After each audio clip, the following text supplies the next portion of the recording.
안녕하세요. 건행머쌈TV 공인회계사 천승호입니다.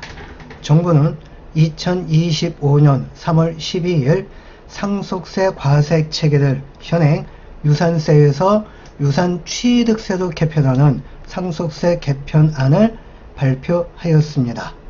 2028년 시행을 목표로 하고 있고요. 2025년 5월 달에 구체적인 법안을 제출한다. 이렇게 이제 발표하였는데요. 그러면 현행 유산세는 뭐고 개편안인 유산취득세는 뭐냐? 잠깐 소개해드리면은 유산세는 돌아가신 분, 피상속인이죠. 돌아가신 분의 총 재산을 기준으로 하여 상속세를 계산하는 반면 유산취득세는 개별 상속인별로 각자가 받은 재산을 기준으로 하여 상속세를 계산하는 방식이 되겠습니다.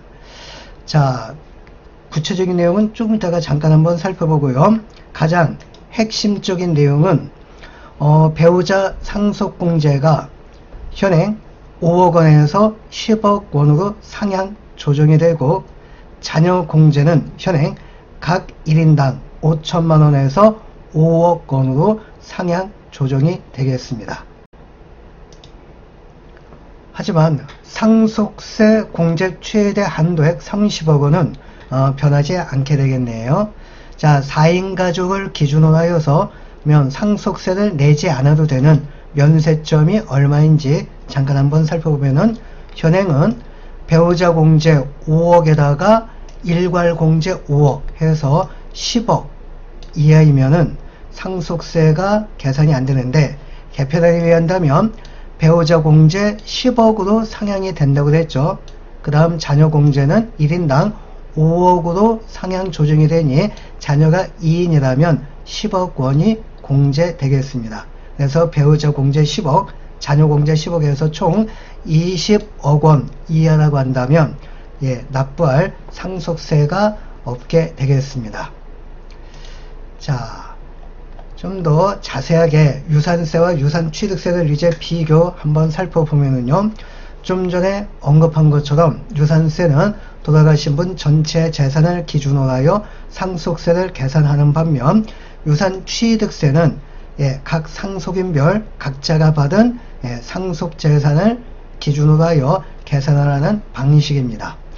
자, 인적공제를 살펴보면은 현행은 기초공제 2억과 자녀공제 합계액 중 합계한 금액하고 일괄공제 5억을 비교하여 큰 금액인데 사실 4인 가족이라고 한다면 이 자녀공제가 3억을 넘기기가 참 힘듭니다.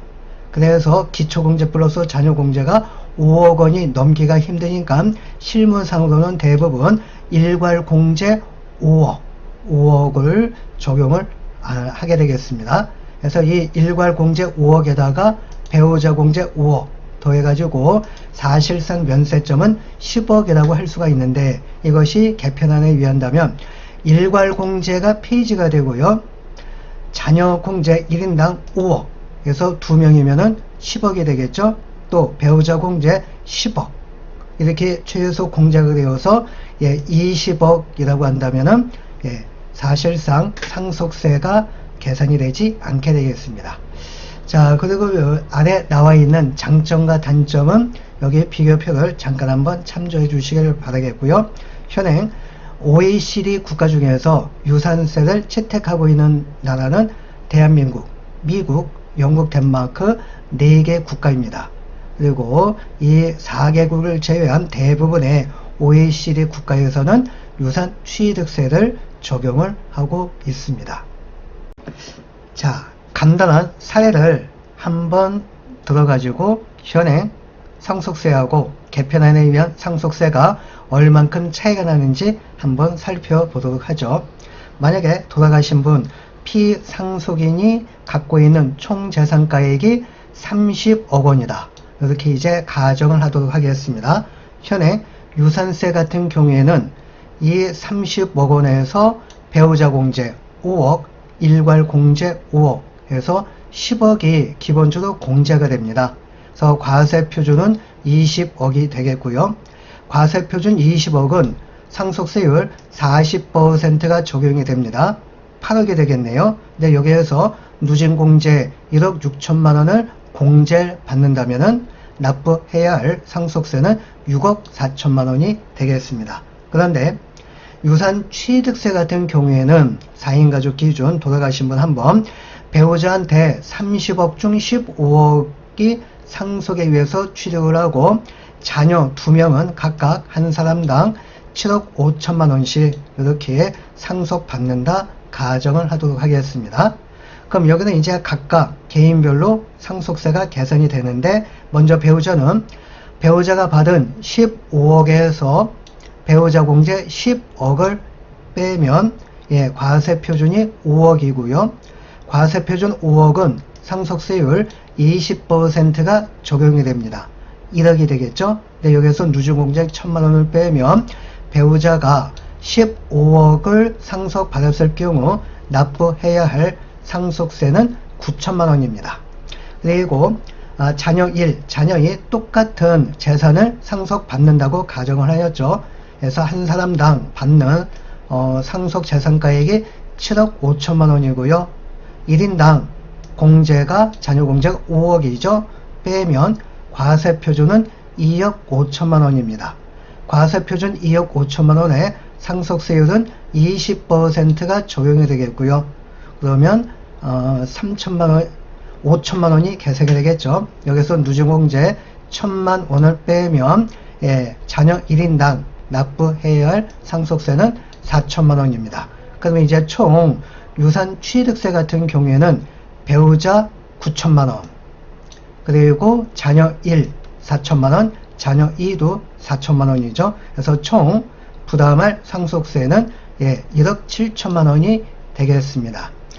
자, 그러면 유산세의 세금하고 유산 취득세의 세금은 얼만큼 차이가 나는지, 아까 유산세 같은 경우에는 6억 4천만 원 부담을 한다고 그랬죠. 근데 유산 취득세 같은 경우에는 총 부담할 상속세는 1억 7천만 원입니다. 그래서 만약에 유산 취득세가 개편에 의해서 2028년도부터 적용이 되어진다고 가정을 하면 종전에 비해서 4억 7천만 원 정도의 상속세 부담이 감소가 되겠네요. 이렇게 유산세의 경우하고 유산 취득세의 경우 부담할 상속세가 많은 차이가 발생이 되겠습니다. 자, 오늘 준비한 내용은 여기까지가 되겠고요. 마지막 부분까지 시청해 주셔서 감사의 말씀을 드리고, 후속적으로 구체적인 개편안이 발표가 되어진다면 신속하게 여러분한테 정보를 제공해 드리도록 하겠습니다. 여러분들의 건강하고 행복한 멋진 삶을 기대하겠습니다. 건행멋삼TV 감사합니다.